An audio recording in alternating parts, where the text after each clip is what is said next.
This conference will now be recorded. Somebody wants to take it out. All right. Town of Cottage Grove Plan Commission will hold a public meeting on Wednesday, May 26, 2021 at 7 p.m. at the Town Hall at 4058 County Road N. And due to the COVID-19 pandemic, you can also attend the meeting by GoToMeeting. We have a quorum present. The meeting was posted at the town and on the website. I'll call the meeting to order, and you have the minutes of the April 28th meeting in your packet. I would move approval of the minutes as presented. Motion by Anders, second by Myler to approve the minutes for April 28th as presented. Any discussion? Hearing none, all those in favor signify by saying aye. Aye. Opposed, same sign. Abstentions, motion carried. Public concerns, public's opportunity to speak to the Plan Commission about any subject that's not a specific agenda item. We have anyone that wishes to speak under public concerns?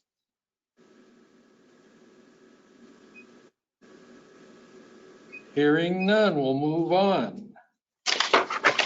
Discuss and consider approval of the concept plan and zoning for a plat to create 3 residential lots and 1 agricultural lot on Nora Road by Vinnie Acres LLC. And we had tabled this from the April meeting. Dan or Don going to talk? So I see that we have the certified survey is up on our screen. The lots 1, 2, and 3 is what we really want to create here. But talking to Dan Everson, he saw no problem with what we're proposing as long as we're getting a variance for lots 1 and 2. Lot 4 cannot have any access onto the lot 3 entrance because that's an ag zone parcel. So as long as lots 1, 2, and 3 are all gaining access through a residential zoned area, there is no problem with that. And Dan Everson said that we were also trying to clean up lot 2, and so on our plat that we're proposing, that is also called lot 5, which combines 46 acres with that area to make that go away. So that's, what we're trying to do is make it go back to the farm. And as long as we attach that to an existing parcel, that certified survey will disappear and just become either a lot or a new plat. When we did talk to Dan Everson, we wanted to try to do it as a separate CSM. And his words was, well, that's kind of troublesome. So that's why he wanted to see it as being a plat. Also, there is a little bitty triangle that the county's asking for us to clean up that's across the road. And Don has talked to his neighbor. We are either going to make that an outlot, but probably the best thing is Don's neighbor is willing to take the land, and Don's willing to, as long as the zonings are the same. So the area of the triangle and the area that it's going to are the same zoning, and they're over the 35 acres. That can just be written a description and quick claimed over to the neighbors so that it's not going to be an outlot. And that's what we're hedging to do right now, because that's the cleanest, easiest way and less confusing if we just get rid of that triangle to an adjacent property. So that's what we're proposing. I did talk to Pam Andros, and she did not see any issues with what we were doing. She was more concerned about the land division with the number of lots, and that's what she had me talk to Dan Everson.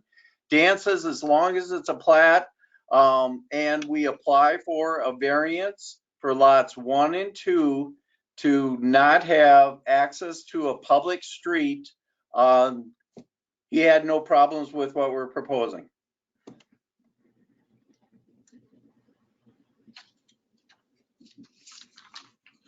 Okay, question? Here, I'll bring up my favorite subject. Driveway length, lot 3. Did the county address the potential for having to have a stormwater plan for the impervious surface for that much driveway? As far as we're concerned, if that's one of the rules, we will conform to it. Correct, but where, in our past experiences, when the county has dictated that either detention or retention area is needed for the runoff, it has substantially changed the proposed certified survey map because of the fact that currently, right now, the way you have it set up, there's no place to go ahead and put a detention/retention pond if the county was going to require it. And I might just ask, Todd, do you recall what the length of the max length is before that kicks in? That's based on square footage. I don't know offhand if it's 4,000 square feet is standing out of my head, but that seems a little low, but it's a square footage that's in the ordinance that identifies when the stormwater erosion control plan would be required. Okay, I think he's right. If you disturb 4,000 square feet, you have to have that. I can try and double check that. yeah, and I'm looking at, we're at potentially, at least 900 feet for a driveway close to it, based upon the numbers I'm seeing here, if I'm interpreting it correctly.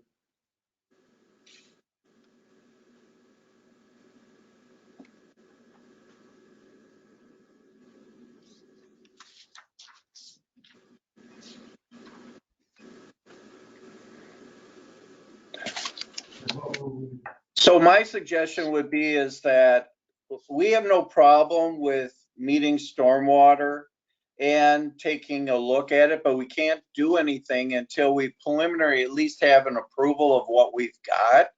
Once we've got that, then we can go and start working on stormwater and more specific items like that.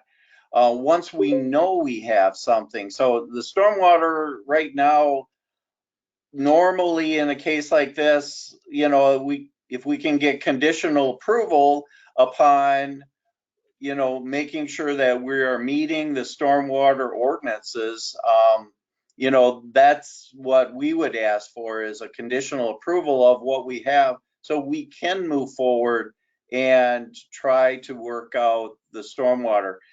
Otherwise, it's kind of one of those things. If we don't have approvals, it's hard to go and actually come up with a stormwater plan of something that we don't know is going to happen. Mm-hmm. For lot 3, is there enough room for a driveway for them to get to their home site with that strip house there in the middle? Yeah, There is enough room? like 20. I It's believe 70 Chris feet Casey- wide? Yeah, there's like 20 some feet on one side and there's 20, almost 30 on the south side, if I remember right. Okay. We do have a map that shows how we would propose to do that.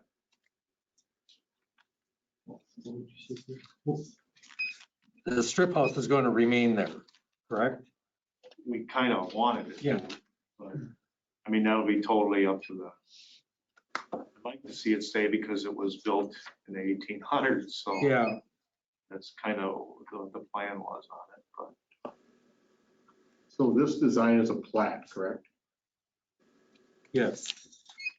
Required that plats have dedicated township roads.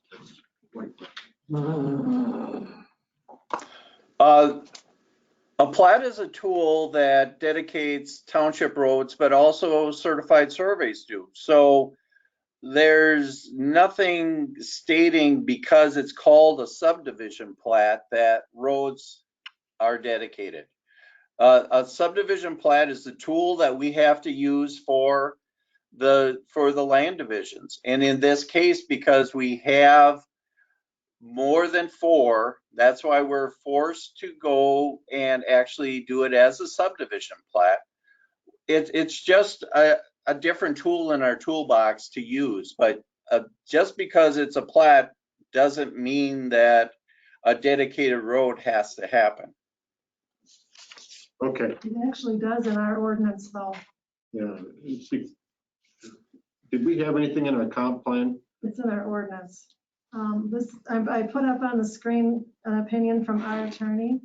He's got a typo there, but 15.1 parent 7F requires all lots front on a public street up for at least 50 feet.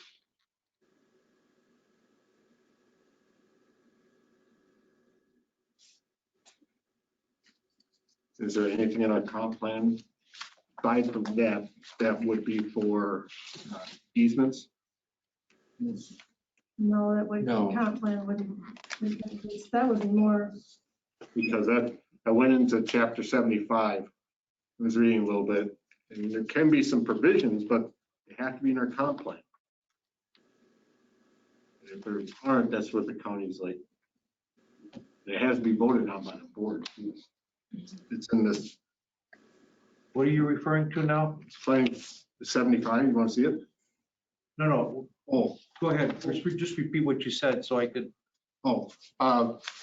In here, it talks about if we're going to do any types of easements. You're talking driveway easement. Yes, the easements need to be in our comp plan. It needs to be something that was, it says here, but only towns where the town board has previously voted to adopt policies to allow such exceptions. That's exceptions to putting in town roads, allowing what's proposed here, which is whatever, we just have to make a decision, I guess.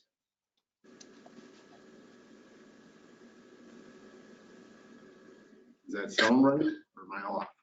Well, I do have a suggestion. I know that Don doesn't want to put in a town road, and it's being the length of it, it's questionable, the value of it.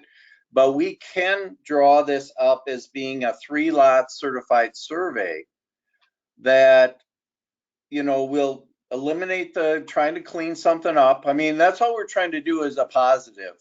And it seems like we're just running into a roadblock because we're trying to, clean up something. So if that's a big issue, we can go back to just make it, and then the lot 4, we can take that a lot away also, because that still exists.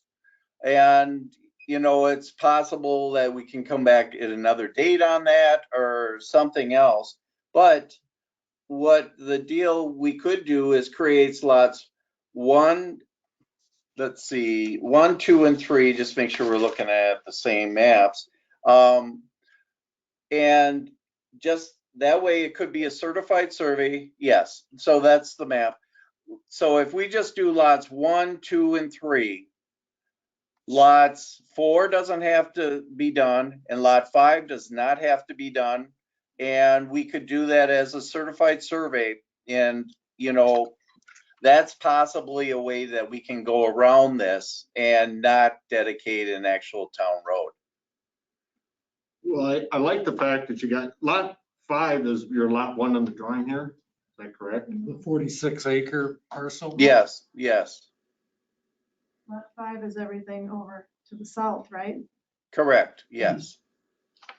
So, yeah, I just have it lot 1 on the drawing. Okay, anyway. Well, I like the fact that that got cleaned up. And I understand the issue we're running into. But what I just don't want to do is create something that we'll have to deal with many years down the road. That's term problematic.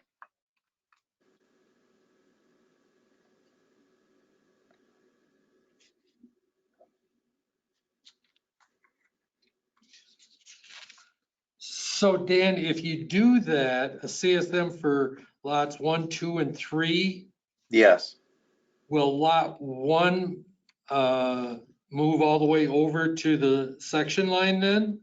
No, we would keep the 66 because in the future, we would come back and ask for lot 4. And that has 66 feet of road frontage, so that does have a viable, and we only want lot 4 to be, that's an egg remnant, and that's what we want to create that as being that. So no, we would keep the configuration the same as what you see, lots 1, 2, and 3 currently. But why not clean up lot 4 now, as long as we're all together here, instead of potentially coming back a year from now or 2 years from now and dealing with it? I would love to, but the issue is Dan Everson is counting the lot that we did for the Ottersons to the north as being one of the splits already.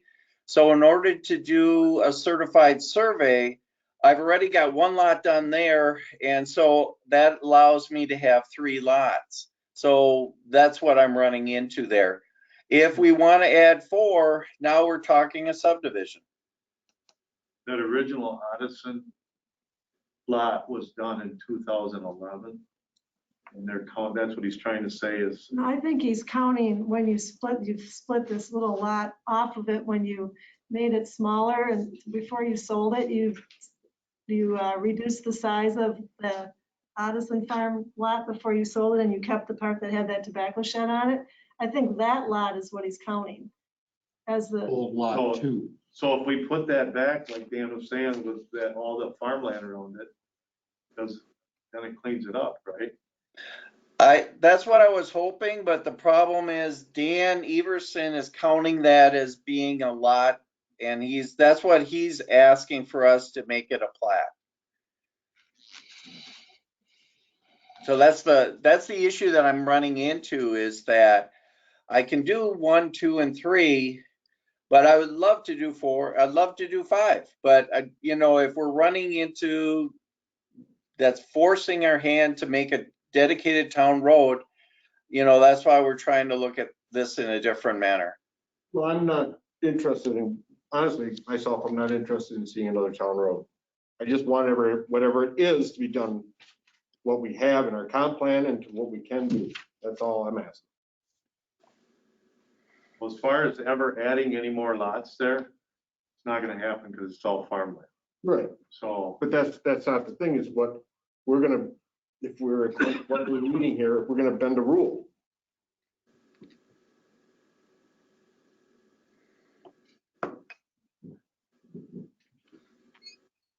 So Dan, do you have a map showing where the house locations would be?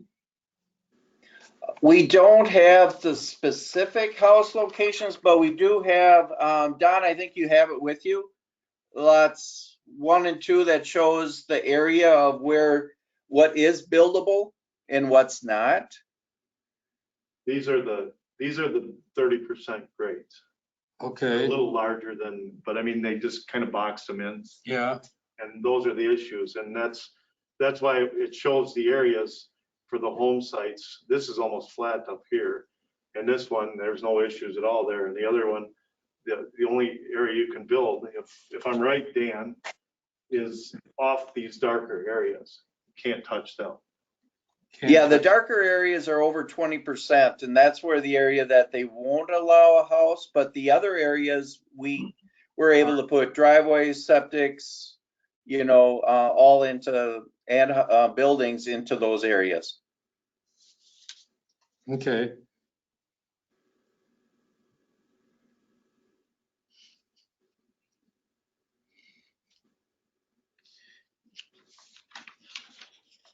And then at the bottom of that buildable area map, if you scroll down, that shows the hammerhead turnaround that you would provide for emergency services. Correct. Most of that's almost there right now from our existing driveway. It was there, I should say. The hammerhead goes out into your existing land to the right. No, We're gonna keep it all within lot 3. Okay. I think they show it right, Oh, I see it right there. real small. So it'll be driving back into this driveway of lot 3, 3. yeah. You have special permission that you can use their driveway for, the whole thing is, Turn around. the whole thing is their driveway, so it doesn't matter.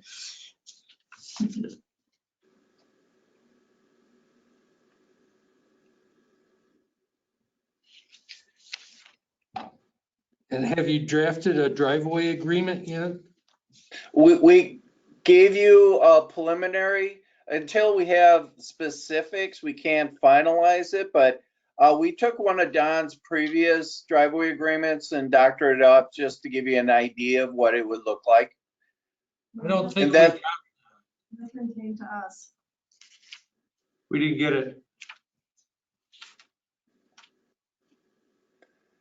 yeah, that was in the first emails that we sent. So we do have it. Don, do you have that with you? No, I don't. I didn't see that at all. Okay, Who would have sent it? Mark did. No, I got everything Mark sent. Okay.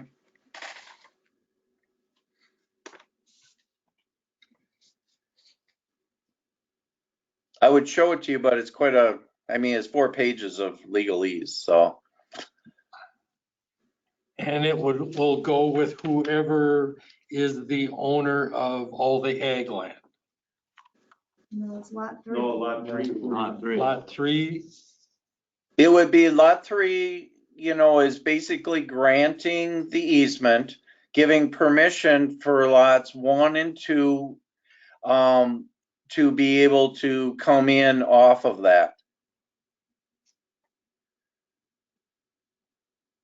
so you're. And it also spells out who maintains it, who gets to use it, and how it gets built. Okay. So Don, you're not going to be the one in charge of it. No, lot 3 is gonna be the sole owner. Lot 3, but you'll have access to it? I don't really care if I have it or not. Oh, Doesn't matter to us anymore, so. But lot 3 will be the owner of the easement. and we'll maintain it. Oh,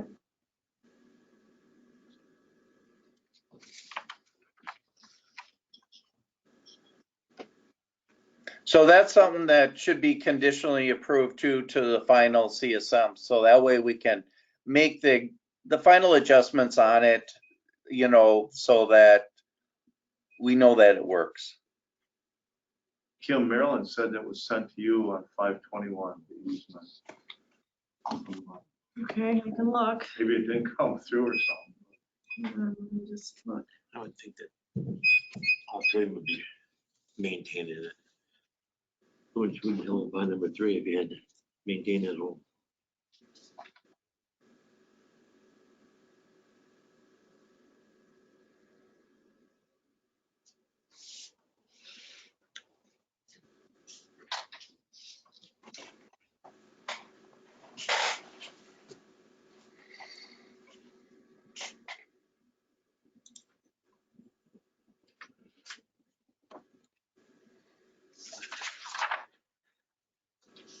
She got what time? Yeah, she didn't say.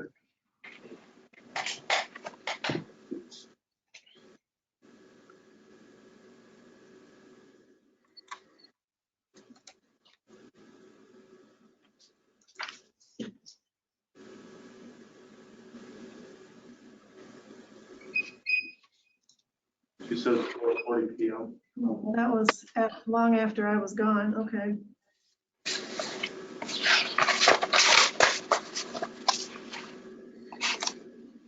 You're right, I missed that one because I was out here at 12:30.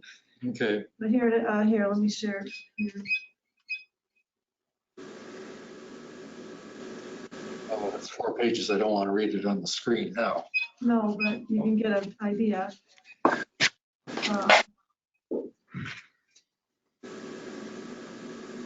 Users, maintenance costs, indemnity, rights of use.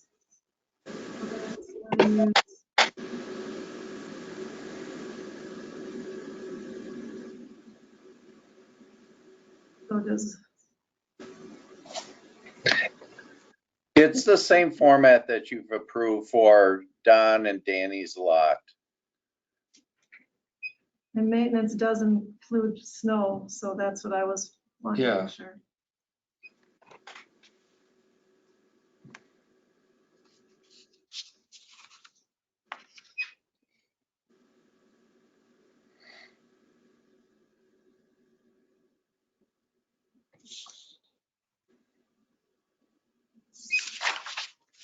So if they did 3 lots now, they'd have to wait 5 years before they could do that other lot, right?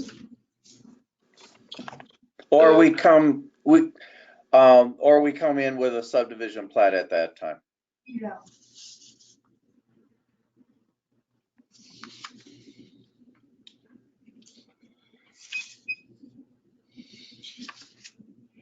Any more questions?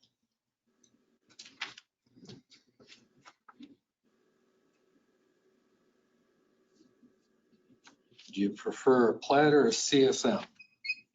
I guess is the question. I'm glad you're taking care of that little triangle piece on the other side of Nora Well, Road. the problem was we didn't think about it when we sold, that 50 acres on that side, and probably my fault. I mean, I didn't think about it. I didn't actually think we owned any land over there, and all Yeah. it is probably about this much room, corner of the room, that the Yeah, gas line goes through there, and that's, the road years ago must have went just through the corner of it. If I'd have known it was there then, I would let him have it, but he wants it, so. yeah, if you can quick claim deed Yeah. it so that it's not So that's hanging out there. Kavinsky's. Yeah, he wants that. So are they zoned the same? This is currently zoned what? That's ag, and so is his. Access to this, Oh, that's right, that one parcel. Yeah, was because you zoned left ag. it, they come all the way down that road into that. That's probably FP1 though. I don't know if Could, it but I matters. think that's what That's he's probably planning. FP1 and this is FP35. Well, What's your see, I question? didn't have a problem if I was on. If they want to I'm combine, responsible for this the whole is thing. probably But he's shown used as from the farming, corner. but whatever. These people. The guy that bought this property after here, we didn't. Yeah. Who's gonna buy think about it? it, so You? No. it's a corner, it's only like, is it even a couple tenths of an acre or something like that? How many driveways can you pull off for? Yes, and it should have went with this. Purchase? You know how many driveways you could fit off? Personal driveways? It would be better for everybody. Full two off, or is it 3? You say it's I don't know FP1 that there's a limit. I'm gonna look that up. Well, going back to what's the Nora Road, Hunky's family put in, where they all have 66 on the road frontage. No, for 6 years. I understand it because they're cleaned up, so. Yeah, every house has 66 foot frontage. Was it these- Whatever it is, total distance from here. 78. But that's a public road. Depends on. You did it last year. Lost. Is it Scarston? No, the other one up on top of, No. it was next to where I have my land up there. Was like. Those were put in like in 2001. Yeah, they all have 66 feet that come out to Nora Road. And then they just all share one driveway rather than trying to put their own road in. So what was the zoning action that occurred that, Is there enough room there for the driveway? So it'd be 66 times 3. It's like 49 acres. almost Where? 50 acres. Where? So Right they here. bought the whole thing plus that. Come out there. And then you guys. Right here? Reed and Rogers. To get away from coming out where? To come out right here. There's not enough area. No. To get away. Kavinsky's is FP35, so it Flat would be thing the or you same. want- with the CSM or having a shared driveway. So if he does a CSM, even then, he's gonna have to use some type of easement, That's correct? pretty easy. Yeah, for shared, For shared driveway. to get to those 3 lots. Yeah. Because lot 4 is the only one that really ends up having the frontage. So,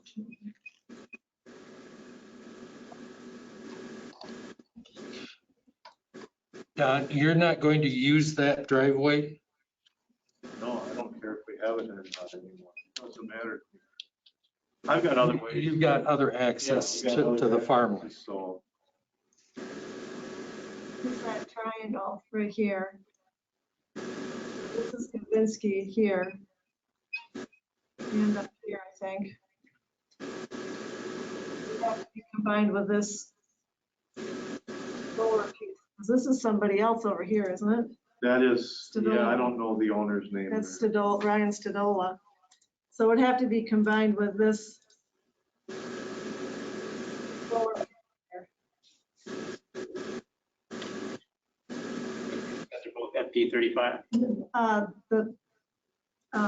What you're looking to rezone now, that's all FD 35, right? I believe so, yeah. And Mhm. yes, Gavinsky's is. So it should be okay. Yeah, that should be really easy to transfer. Is that plat, what the attorney was talking about, where you need the dedicated public road? If it's a plat, If it's a plat, only if it's a plat. that's what our subdivision says, yes.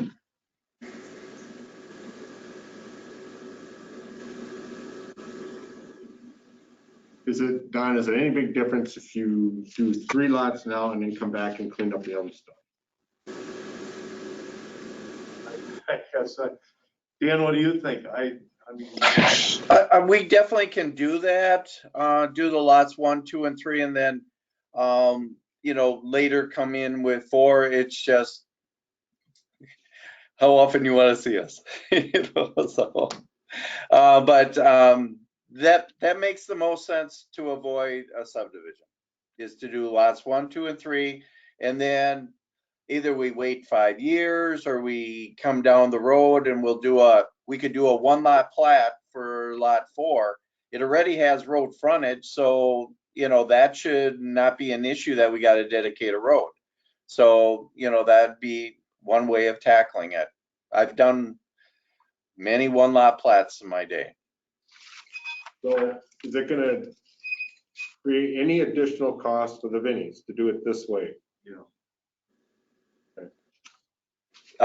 The additional, it's kind of a horse trade, if we do a plat, we have to go to state plat review, so there's additional costs.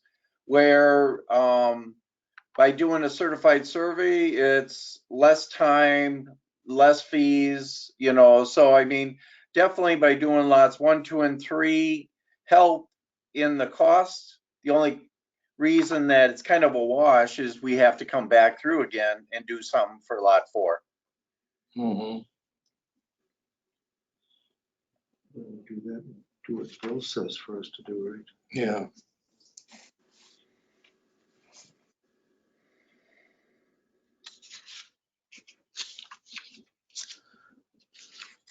Direction. Plat, CSM, 3 or 4. I guess reading what Attorney Cole wrote, I'd be inclined to have them come back with a CSM for 1, 2, and 3 in order, because I'm afraid if we stay as is, and we'd be, I don't want to say stuck, but we would have to follow the recommendation from the attorney to pass it along to the applicant, what he would have to do then, or what they would have to do then, correct? Which would be lots more money. Right. He doesn't want to do a road, which I can understand why. I mean, and I don't think you guys want more town roads. It would be an If I put in a town road, then I'd come back and, It would There's a little be, more wooded area. I could maybe put another lot or so in there, but I really don't want to do that. that current layout would be easy for them to plow when they're going down Nora Road, to pull in there, plow the two lanes and back out on Nora Road and going east.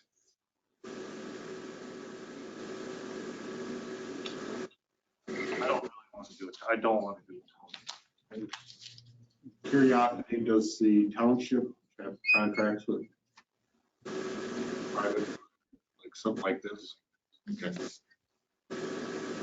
No, that would be up to owner of lot 3, probably contract with someone to, So, but he couldn't use asset contract with the township of Cottage Grove to do it.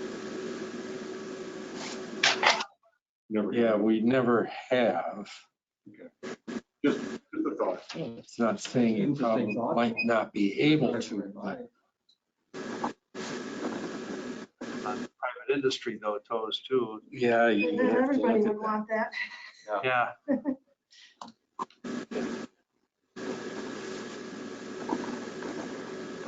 So is there a motion to recommend something for him to come back to us with? This driveway is, I don't see any problems with that. I'll make a motion. Motion to come back. The certified survey maps for lot 1, 2, and 3. And also to include with that, close as possible to what the easement is, agreement will be for lot 1 and 2. I'm assuming there'll be an easement, correct? Yeah, we want to see that. Yeah. That's what we were, it's basically what I didn't, Yeah. 440 on Friday. It'll be pretty much in tune to what it needs to be. I'm sure that's always passable for Yes. emergency services. Yes. And also to include the turnaround area in the map.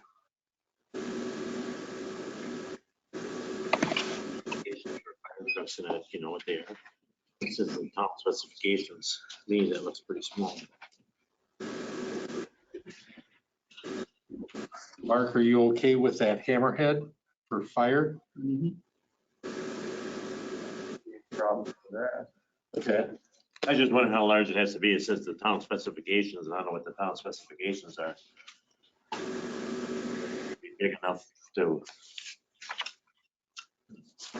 get a couple fire trucks in there at the same time and that's only water or whatever. Oh, there would probably be some challenges, but it would be.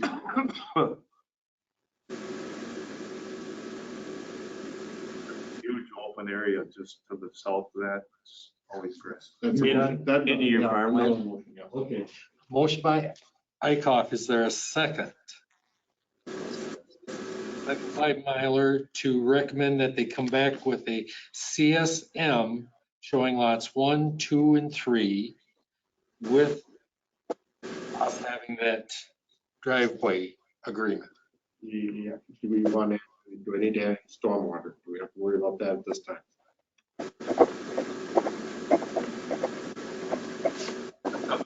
Say that would come Yeah, in that's the gonna be same lot county. 3. He has to clear all the county stuff to get that permits. We went through that with Danny's house. Want to include in that something about the little triangle on the other side of Nora Road?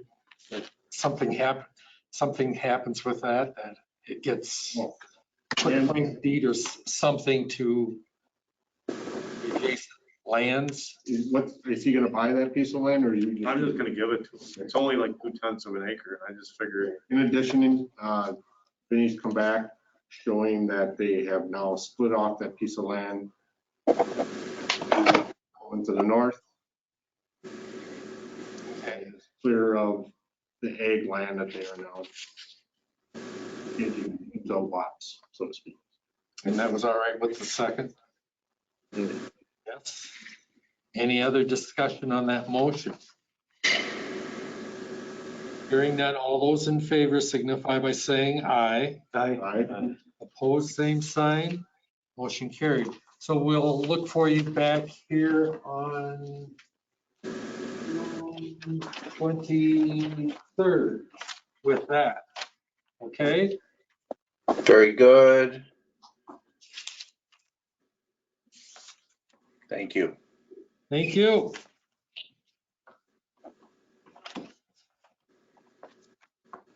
So I invited Todd to come and discuss with us deed restrictions and farmland preservation, and you can have the hot seat if you want. Take any seat. Would you got me at the table here? That's fine too. Yeah. I thought maybe you could tell us how successful has the county been in preserving farmland preservation? Yeah, as a whole, countywide, I think the farmland preservation program has been a successful one. Relative to what? Relative to nothing, certainly it has. Most towns in Dane County, there are a few exceptions, but those that have the exclusive ag zoning designation, for which they may receive tax credits under the state farmland preservation program. All of those towns have density requirements. So the density keeps the rural development levels low. It keeps the parcelization of land lower than what we would normally see.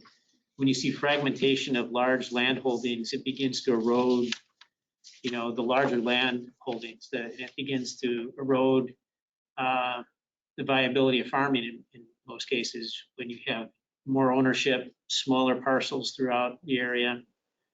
So I think the density requirements, typically 1 per 35 or 1 per 40. We have some towns that do 1 per 75 and 1 per 80, I believe. In a couple of cases, Vienna and York, I think, have those even lower density requirements. So I think it's been successful in keeping those rural residential densities down, but still allowing for economic activity and for property owners to allow for dividing off some land for economic return, as well as accommodating family and others they're selling to. We have a very strong agricultural economy. And relatively speaking, I think relative to many other parts of the state and relative to, given that we're 540 plus thousand, nearing 550,000 people in the county, and still having the agricultural production that we have, I think that's an indicator of, we're doing something right. There are a lot of things outside of our control with agricultural markets and so on that are, we can't control locally, that any of us can. But I think as a whole, the practice of farmland preservation, the exclusive agricultural zoning, the tax credit program, and the density policies of the towns have a positive effect on that objective of trying to protect agricultural land. So from your perspective, towns have been doing a good job at it. How about cities and villages? How do we get them to help preserve farmland? Yeah, that's a good question. There are a number of ways to do that. That you want to see more compact urban development into urban areas. So the more you grow within your existing boundaries, the less you have to expand outwardly. So, getting the cities grow up, yeah, or do infill, reasonable infill. We see a lot of land that's very low density, low floor area ratios, single story development in places that, it's not maximizing the efficiency of that land use. So that's one thing. I think growing more, using the land within the cities and villages more efficiently. You look at jurisdictions, like I always look to the city of Fitchburg. That's an example where you can utilize, they have a large agricultural land holding and then a compact urban area. Mm-hmm. And that's a place where things like transfer of development rights could be really successful in protecting agricultural land, allowing for some economic return, but also using that, creating incentives in your zoning to have more development in a more dense area. So, but that's a unique context. The city of Fitchburg, Windsor could do something like that. But in most of the communities, like the town of Cottage Grove and village of Cottage Grove, or other, pick a town where you've got a smaller city or village in the town, then it comes down to having some sort of intergovernmental agreement. The city or village is going to be asking, what's in it for us? Because state law really gives us the benefit, the advantages in terms of how they may grow and expand. But much of that is driven by economic incentive. The normal, we think of cities and villages as taking land and growing, but it's really the property owners on the periphery outside of the city or village that petition to annex, because they can get urban services and increase the per acre or per square foot value of their property for development purposes. So it's really an economic incentive for those property owners to realize a benefit from their land. So, the main tools that I know you're aware of are things like intergovernmental agreements that are allowed under state law. And that, that really requires a cooperative mindset from both the city or village and the town. And You don't find that very often. yeah, we've seen a lot of intergovernmental agreements. Madison's got a lot on their periphery, with Burke and DeForest and Sun Prairie. They've got agreements with Verona and I believe with Middleton. The town of Madison, as we know, is going to be phasing out in about a year and some change, 2022. Half of the town's going to Madison, half's going to Fitchburg. But what's in it for the city or village is the question. What can they do? We face that a lot at the county with county planning. We're often in conversation. I was just in a meeting today, Pam and I, with City of Madison staff on, they've got their Reiner Road neighborhood development plan in the town of Burke, and we were discussing that and some of the conflicts we've had. Not conflicts, but I would say, differing perspectives on the use of land that's still under our jurisdiction, but is still in the City of Madison's peripheral growth plans. And there have been a number of proposals in recent years where we've not seen, looked at it the same way. And anytime you have areas of growth that are somewhat in conflict like that, in differing perspectives on it and differing objectives, it just results in, in conflict or inefficient decision making. So, trying to do cooperative planning, we've seen that work very successfily on the north side of Lake Mendota with Middleton and Westport and Springfield.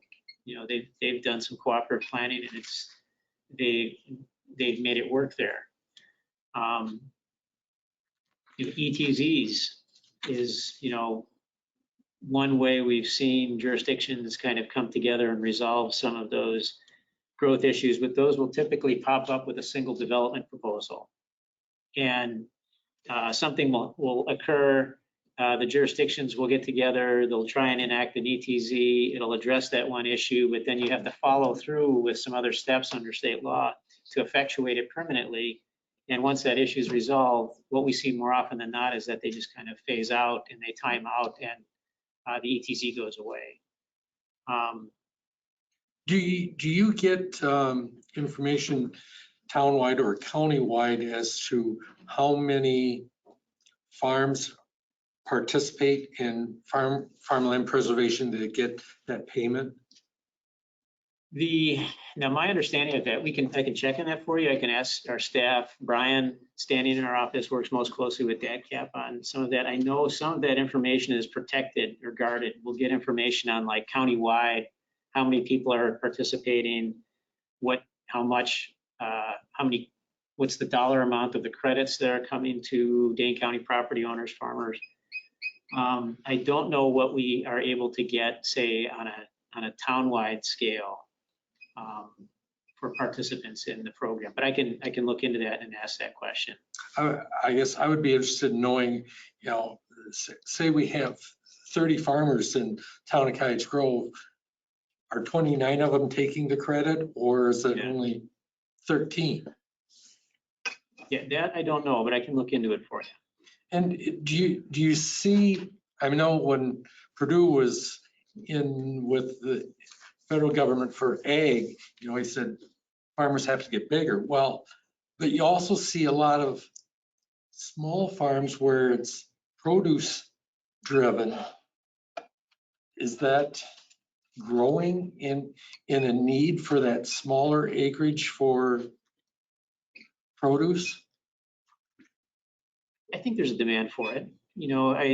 Offhand, I don't know, what the demand is. I don't have those statistics, at my disposal right now, but, I think we are seeing a greater demand for things like local food consumption, and hopefully we'll see a resurgence of our farmers markets in the area, and they are returning a little bit. But I think there is a demand for those types of things. But what is that dollar value? How much demand is there, and how many of those types of enterprises, and what kind is there a demand for? Just qualitatively speaking, there does seem to be a large demand for locally grown or produced produce in the urban areas and the rural areas. But what percentage of the market does that entail? I don't know. Because I'm guessing they're probably not buying that small acreage. They're probably finding a farmer that will rent them that 2 or 5 acres that they're looking for produce growth for the season. Yeah, we would, we see a little bit of that in the rural areas. Just a couple examples come to mind. There are like pockets of, out in Springdale, there's a group of Hmong farmers that were out kind of near the Farley Center, where the Farleys would allow them to farm there. And I don't know if he or his wife at the time charged a lease for the use of that, but I think we see that. I think more often than not, it's probably more affordable if they're leasing a little bit of land to grow their produce, as opposed to going out and buying it. And that makes sense to me, but I'd have to look into those types of questions. So as we're looking at redoing our comp plan this year, how effective are we going to be in the future with preserving farmland with deed restrictions? Yeah. Deed restrictions are effective to an extent. What you're trying to do is you're putting that restriction on the land because there's a policy basis in your plan, and as long as that restriction shows up when you do a title search. So when they come in for a zoning proposal, or they're looking to sell land to somebody else, that's where those density requirements are really hit the pavement. That's how it's implemented. But it's not as secure an instrument, say, as the conservation easement. You have what used to be the Natural Heritage Land Trust, the Groundswell Conservancy, and that's an example of what a conservancy will do. And a conservation easement, how that differs from the deed restriction, is that you have a third party that signed a signatory to that. So now the county and the town are really parties to those deed restrictions, and we can enforce and administer those. But they can be lifted with a rezoning. Just like a rezoning proposal, you can amend a deed restriction. And when a city or village annexes, those deed restrictions are no longer, the presumption is that will become urbanized. And it's no longer under the county and town jurisdiction, it's under the city or village jurisdiction. Different zoning applies, different comprehensive plan applies. And but even though you have the deed restriction that there's not going to be development on that 40-acre parcel, once it's annexed, you can't stop it? Then it goes under the jurisdiction. It becomes almost a moot point, because you have a different zoning ordinance that applies. You don't know what zoning district it'll go in. It could go from, an ag preservation district into a medium density mixed use Yeah. district in the city. So then there would be no density that you're administering. So, it might be a good question for your attorney, but my understanding is when annexation occurs, the deed restrictions effectively go away. They become sort of a moot point. There is a provision, though, that even though the town and county are not party to it, it's the city village. It would go to them for that, for their administration and enforcement. But there is a provision that I think would need to be looked into about neighboring property owners, adjacent property owners that can enforce a deed restriction. So that would be something to look into, and I would have to ask our own corporation counsel to look into that before I could give you an answer. But maybe it's something, if your attorney could answer for you. But, that would be a question. What happens if you have some land that goes into a city or village, it's annexed, our authority goes away collectively, but what happens to the enforcement of those adjacent landowners that can call the question, so to speak, if something is violating that restriction? That I don't know the answer to. So is there a way that, seeing how town and county that currently hold that deed restriction, it isn't forever, is there a way that the county and the town can transfer that to a third party? That's what a conservation easement is. The Groundswell Conservancy, I keep wanting to call them Natural Heritage Land Trust, but Jim Welsh, if you've ever worked with Jim before, they do a lot of work in preserving conservancy lands. And what happens there is that you would have the local jurisdiction, so you have the town and the county, but then you have a conservancy, could be one entity that would be your third party, or you could have the DNR, or you could have another entity that would be a signator. So if you're going to amend that, say that somebody wanted to amend their deed restriction and come to the county and the town to say, hey, we want to amend this, under a deed restriction, it would just be the two bodies, the two governmental bodies. If you had a conservation easement and a third party signator, then they would need to get the agreement of that, or they would need to agree to that. And it makes it that much more difficult to change. So that landowner that owned that 40 acres that was deed restricted would have to make that request? To amend a deed restriction? Yes. Yes. What would be an incentive for a third party to get involved?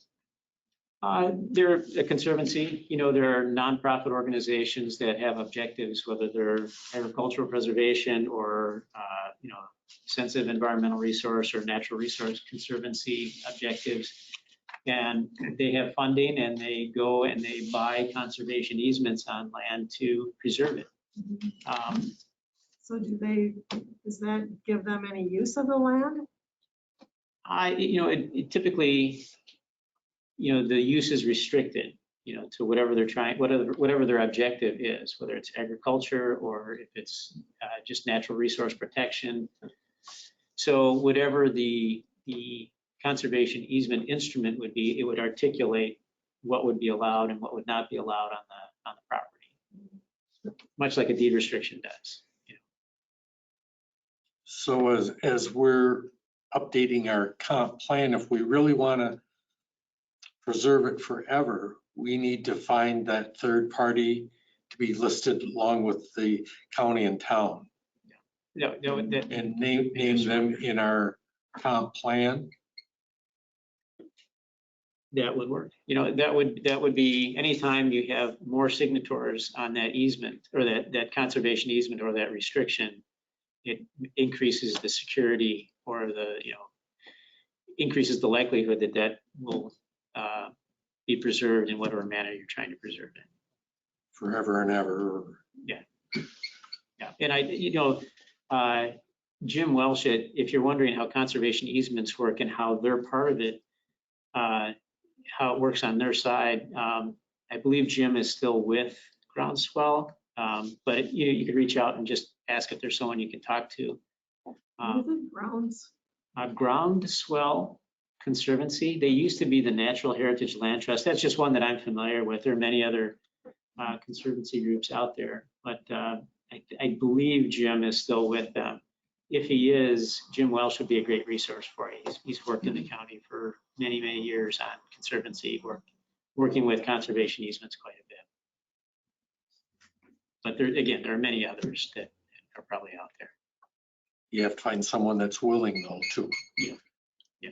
They may, So turn that around for the landowners, I mean, I don't know how many of them care that it's protected forever, do they? I don't know. I mean, is there enough incentive for the landowners if there's additional restrictions that these third parties would put on it, that you got to jive that all, basically, right? Yeah. Everybody has to have such a common goal for the property. Exactly. And usually it's, they may be looking for income because, the conservation easements typically are bought. Yeah, So there's a financial return to them. okay. And they may have in their own minds a land ethic that they want to preserve for future generations, this land, whether it's for agriculture, we see them dedicated for parks or for, public lands or, any number of purposes. And sometimes people just dedicate them, but most of the time, I believe those conservation easements are purchased. Okay. So, what is the cost benefit for a property owner, for a conservation easement versus, development value or something? I think typically your development value may be higher, but I don't know if that's always the case. so those towns that currently use that third party, when they deed restrict that 35 acres, is that third party coming in with money to buy it from that landowner? Or is it just that the town and county said you had to deed restrict it, but we're going to have National Heritage or whoever be signing on to it? Another resource you could turn to for that issue is the town of Dunn. They did a lot with the purchase of. They purchased theirs, so. Yeah, and I believe they don't check with the town first, but I thought they had, imposed some sort of a tax or a Yes. fee on land transactions in the town or something like that. I thought it was part of their tax bill. It could be. They had a financing mechanism Yeah. that they had passed at the town level Right. to pay for that. Reaching out to the town, they could, or Renee Lauber. she used to She be was there there, at the yeah. town when they did that. So either talking with Renee Lauber or somebody with the town of Dunn could give you the backstory on how they did that. So most of our a lot of our deed restrictions are because the development rights were basically sold or transferred off of it. So would people be able to double dip on that, sell development rights and get money for conservancy, or would that be double dipping? Typically what they're paying for when you're buying a conservation easement is you're buying the development, the Yeah. RDUs, really. You're Right, so- saying that, so you're paying that market value for those development rights. That's what happened with the Whitties. Exactly, that's what I was That's getting what at. happened with the Whitties. So if the town wanted to get third parties involved in order to have a longer term preservation, you might be foregoing development elsewhere. You wouldn't be able to transfer those rights and develop them somewhere else. When the third party is involved, they're doing it as a conservancy, so it would be just like Whitties. They wouldn't have a development right to sell because they already sold it for conservation. Right, but if John Doe was coming to us, wanted to rezone 2 acres of his 40-acre parcel, that remaining 38 acres gets deed restricted, that's when you could list that third party? And there would be no transfer of funds, or could there possibly be? That's what I'm getting at is are they gonna look at it and say, well, it's already not supposed to get developed, so there's nothing for us to conserve. Sort of like we're talking about the Whitties, that if they already sold it to conservation, there's no development rights there to build houses anymore. It's the opposite of that, is that what we're looking at? I thought what Todd was saying, the town and the county couldn't stop it once it was annexed into a village, whereas that third party could stop it. Yeah, the conservation easement, I believe, would be a very different thing with annexation. But run that by your attorney. Okay, That is a different animal than a deed restriction, a straight up deed restriction that's imposed for policy reasons. A conservation easement, typically, there's a transactional value to that. And it's, we saw it on Highway 12. When Highway 12 was expanded, there was a whole effort, there was funding available up and down the corridor in an effort to preserve agricultural land. There was a pot of money for buying those development rights. So there was an appraiser, and they would do an appraisal of the property. They would look at the town and county policies, determine how many development rights were available, and then when they purchased the land or the conservation or the agricultural, in that case, the agricultural, they were protecting agriculture. They purchased the dollar amount they gave them was based on an appraisal that included the development rights. So, it is factored in. But that development right was not actually used to develop anywhere. It was Right. bought. It was bought and then taken away. Yeah. So the property owner was compensated. Yeah, and that's what I'm saying. So if there was a third party involved, they're either compensated by selling a development right or selling a conservation right. Either way, their development right is gone, but they couldn't get paid twice for it, could they? No, because there would be somebody holding Yeah. those residential development units or. So like Chris said, if somebody had 40 acres, they separated 2 acres and built a house. Okay, so that development right is already in that house. It's already been consumed. The residual would that be right for a conservation easement then, or is there nothing there to conserve anymore? There's nothing there. I mean, under the density policies and practices, there would be no residential development opportunity on the remaining. If it was 40 acres, they divided 2. but you want to protect it from annexation and being developed. So if that happens, so we would have, say, a deed restriction on that scenario typically. So that would tell us in the decision-making process, tell our zoning committee, everybody that's involved, that there are no more development rights available. But if that land was annexed, then it's a different ballgame. Yeah, it's out of our 2 hands, Yeah. but that third party would still be a player If it was a conservation easement, if it's conservation easement. But if there was a conservation easement, there would be no 2-acre house. I mean, well, You'd have to do that, the 2 acres first, and then the remaining go into conservation. maybe what it would affect is the value of that remaining 38 acres. Because, it could still be restricted via conservation easement, but the amount that whoever's conserving it is going to pay for it is going to be that much lower because it doesn't have the development value. Beginning to get over my head where, I would encourage you to talk with, scope some of these issues out with your attorney. Okay, And,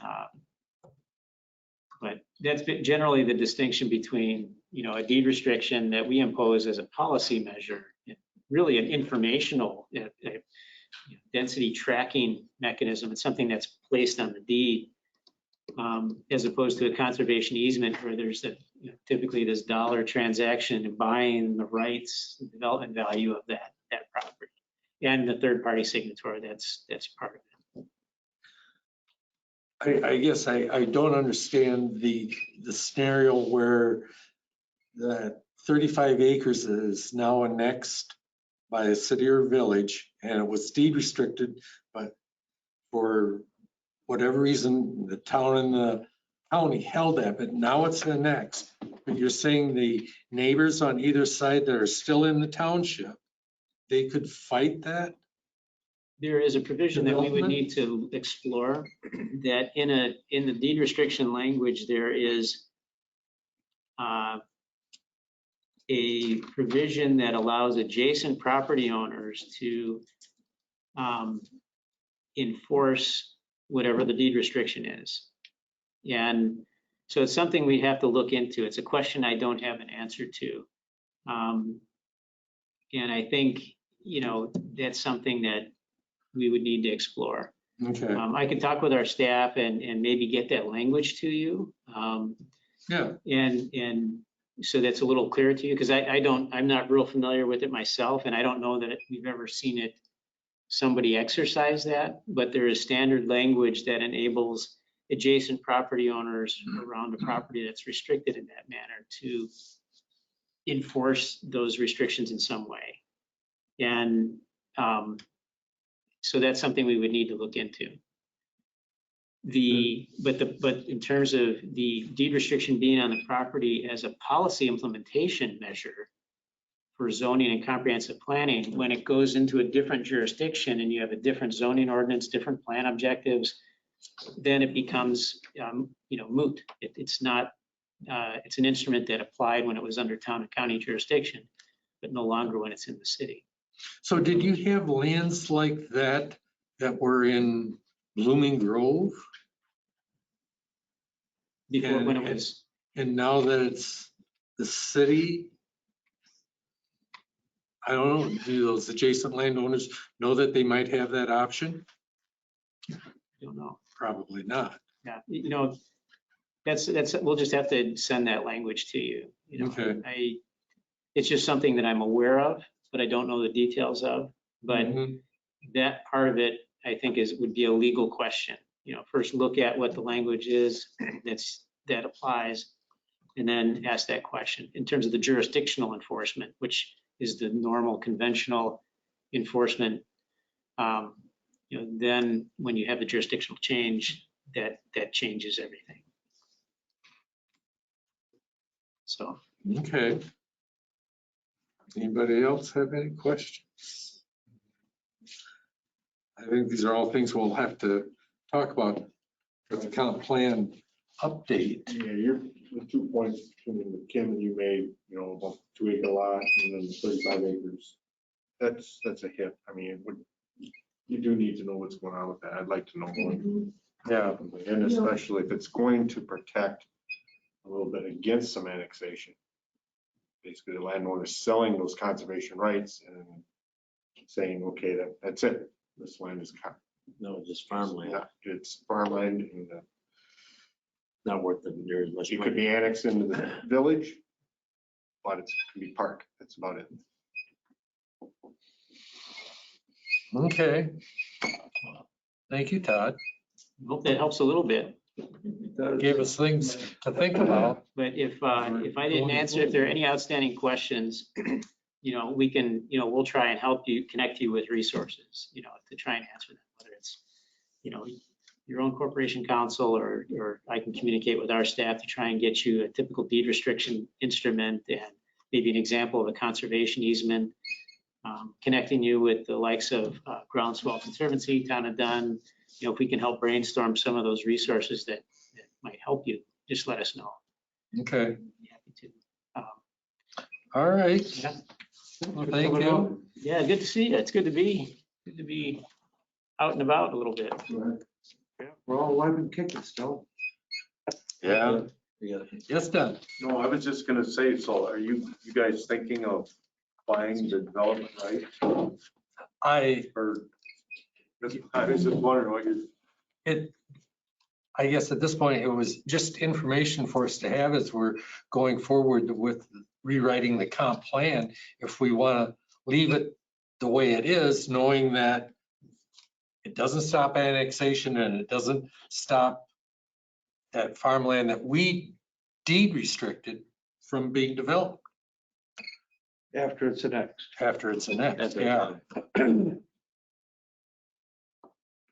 A lot of it is proximity too, though. I mean, how much have we deed restricted that's really very close to? No. Most of it, we haven't because those landowners have been looking at eyeballing annexing soon when it gets close. So Yeah. that's part of it is that. And if some of those lands are in a ag transition area of your plan, I don't know your plan well enough, but maybe you don't have that same one for 35 density and the practice of deed restricting those lands. So if the lands that are closer to the urban areas don't have the same land use designation, maybe, I just don't know your plan well. Yeah. So that the land we have by the bus station, they're on 12. So what Todd's trying to say here is if they would annex that into Madison, then he's, They could build on it. Unless the neighbors, and he's gonna send that to us, fought it, I guess. Yeah, I don't know what authority they're granted, but there's some mechanism that allows adjacent property owners to enforce in some manner, whether it's, calling the question of the local jurisdiction or what it may be, or gives them some standing to, file an action in civil court or something. I don't know exactly what it is, but it's something that I am aware of being out there. I've heard reference to. Mhm.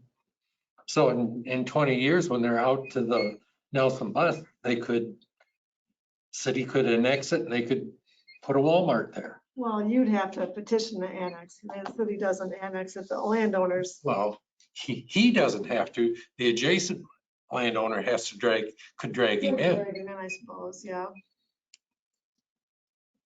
He may not be for it, but he could get drug in by two other neighbors. Surrounding, yeah. Yeah.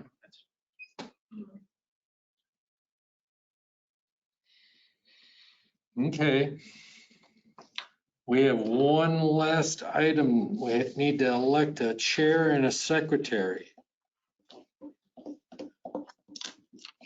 Dave Mule's not here, and he was the secretary. Oh, it's a big one again. Well, I'm a secretary now. Yeah, that's right. That's right. Dave got rid of it last year. That's right. Well, if you don't want, good chance to give it back to him because he's not here to complain. I won't do that. Okay. Nominations? reappoint Chris as chair. Second. Motion by Anders, second by Myler for Hampton for chair. Discussion. All in favor, signify by saying aye. Opposed, motion carried. Secretary. I make a motion to keep Troy on. Motion by Myler, second by, Second. I will. second by Anders. For Troy.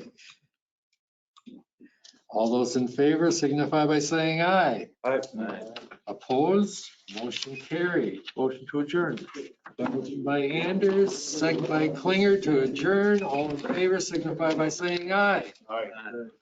Opposed? No one's ever opposed. Thank you.